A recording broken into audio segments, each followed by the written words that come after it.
Atención, hoy les voy a hablar de los libros más amados y más odiados de la historia y por qué creo en ellos. Te daré 7 razones para que tal vez veas la Biblia de una manera diferente.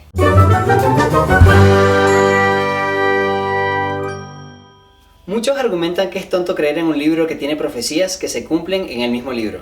Pero, ¿y si las profecías se cumplen en diferentes libros? Supongamos que entras a una gran biblioteca y tomas un libro que fue escrito en el año 1378. Lees a un autor que dice que su Dios le reveló que después del año 2000, los seres humanos podrán comunicarse a miles de kilómetros al instante a través de unos dispositivos que entran en la mano sin ningún tipo de conexión física y sin tener que gritar. Luego, vas a la sección de tecnología y encuentras un libro de un autor contemporáneo donde te narra cómo se creó el celular. ¿Creerías que ambos autores se pusieron de acuerdo para hacernos creer que la profecía era verdadera? Usando el ejemplo con la Biblia, lo que se hizo fue tomar 66 libros y cartas y juntarlos en uno solo. Por eso las profecías son mi primera razón. Acá alguna de ellas.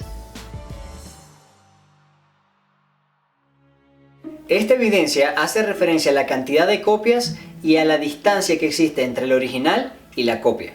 Solo existen 7 copias de las obras del filósofo Platón a nivel mundial, y entre el original y la copia más antigua existe una separación de 1 milenio y 2 siglos. Aristóteles cuenta con 49 copias, la más cercana está a milenio y 4 siglos de separación.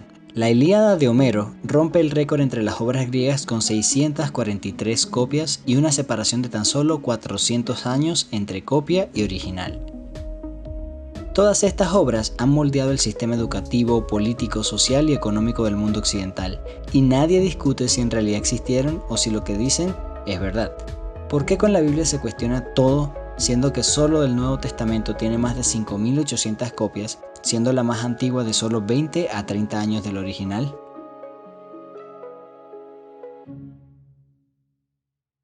En la antigüedad, cuando una nación pasaba por alguna derrota, en lo posible intentaban eliminar los registros para que no quedara rastro alguno de sus derrotas o de sus fracasos. Por ejemplo, atrás de mí tengo una réplica de lo que fue un cuadro que hicieron los asirios en relación a la invasión que hicieron a Laquish y otros lugares cerca de los filisteos y los israelitas, previo a la llegada a Jerusalén y el sitio de Jerusalén que está en la Biblia. Así que vamos a ver más o menos algunas de las imágenes que ellos muestran. Diferentes libros de la Biblia narran un relato sobre una carta que le envió el rey Sennacherib desde Laquis al rey de Jerusalén. Una carta que narra exactamente todas las victorias que están en el mural. Hasta aquí la versión del ganador y perdedor coinciden, pero cuando se voltea la situación, las versiones varían. En las citas que están en pantalla termina diciendo que el ángel de Jehová pasó por el campamento asirio y mató a 185.000 soldados. El rey Sennacherib evade narrar esa importante parte en el prisma de Sennacherib y solo narra que destruyó toda Judea y que rodeó Jerusalén y que después tuvo que irse a Nínive. Lo que no dice es por qué tuvo que irse a Nínive.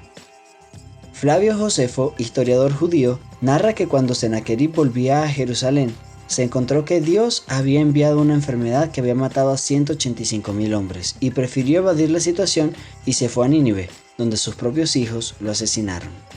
El pueblo de Israel, por otro lado, decide narrar aún sus derrotas. Por ejemplo, la esclavitud en Egipto, en Babilonia, inclusive cuando Jesús vino a este mundo, estaban bajo el yugo romano. El propósito de Dios al inspirar la Biblia no es hacerte creer que todo te va a salir perfecto si lo sigues o si crees en Él. El propósito de Dios es mostrarnos la necesidad que tenemos de un Salvador.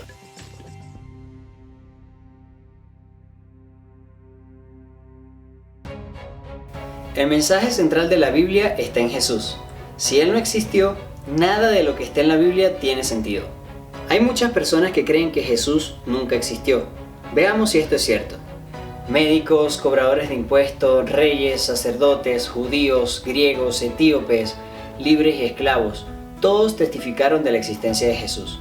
O realmente Él existió o es una locura colectiva. Pero cuando también sujetos paganos o de otras naciones como el romano Plinio el Joven, Tácito o Suetonio, el judío Flavio Josefo, el griego Luciano y el sirio Mara bar Sarapión. Todos ellos escritores reconocidos de la época, que no eran cristianos, eran paganos y aún así mencionan a Jesús en sus escritos. O estaban locos también, o simplemente fue verdad. Muy lejos de los mitos y leyendas que tienen otras religiones en donde todo se tiene que aceptar por fideísmo, la arqueología presenta evidencia que puede ayudar a fortalecer la fe de todas aquellas personas que han decidido tomar la Biblia como un libro que contiene verdad. Por ejemplo, muchas veces se acusó a la Biblia de hablar de naciones inexistentes como la hitita, pero a finales del siglo XIX se descubrió una civilización en la actual Turquía donde efectivamente estaban ubicados los hititas y se menciona el gran poder que tenían. Algunos aspectos de la vida doméstica de los patriarcas fueron encontrados en las tablas de Mari y Nuzi. Kenneth Kitchen, emérito profesor de egiptología y honorario profesor asociado de arqueología de la Universidad de Liverpool en Inglaterra, ha escrito en relación con la confianza en el Antiguo Testamento lo siguiente: tenemos un nivel consistente de correlaciones buenas y fundamentadas en hechos desde cerca del año 2000 a.C. hasta el 400 a.C. En términos de confiabilidad, el Antiguo Testamento queda destacadamente bien. La arqueología no comprueba que la Biblia es inspirada, pero sí comprueba que lo que allí está escrito es verdad. La Biblia es la única explicación coherente para lo que acontece en el mundo sobrenatural. La ciencia no puede explicarlo, la filosofía tampoco, inclusive la psicología o la psiquiatría lo atribuyen a una condición mental. Sin embargo, cuando hablamos de endemoniados, de sanaciones que parecían imposibles pero acontecieron, de hechos sobrenaturales en el mundo natural, ¿qué explicación se le puede dar?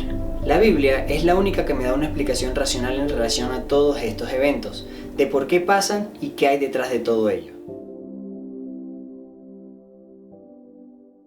Aunque objetivamente esto no es una prueba, cuando se experimenta es la evidencia más convincente. Da esperanza, te dice dónde vienes, a dónde vas, por qué estás, por qué pasa lo que pasa y cuál será el fin de todas las cosas. Te ayuda a vivir mejor y te da verdadera felicidad. Si aún después de estas 7 cortas razones para creer en la Biblia, aún no estás convencido porque tal vez la Biblia aparentemente presenta contradicciones o tiene errores, te invito por favor a que lo dejes en los comentarios y yo estaré intentando responderlos lo más pronto posible.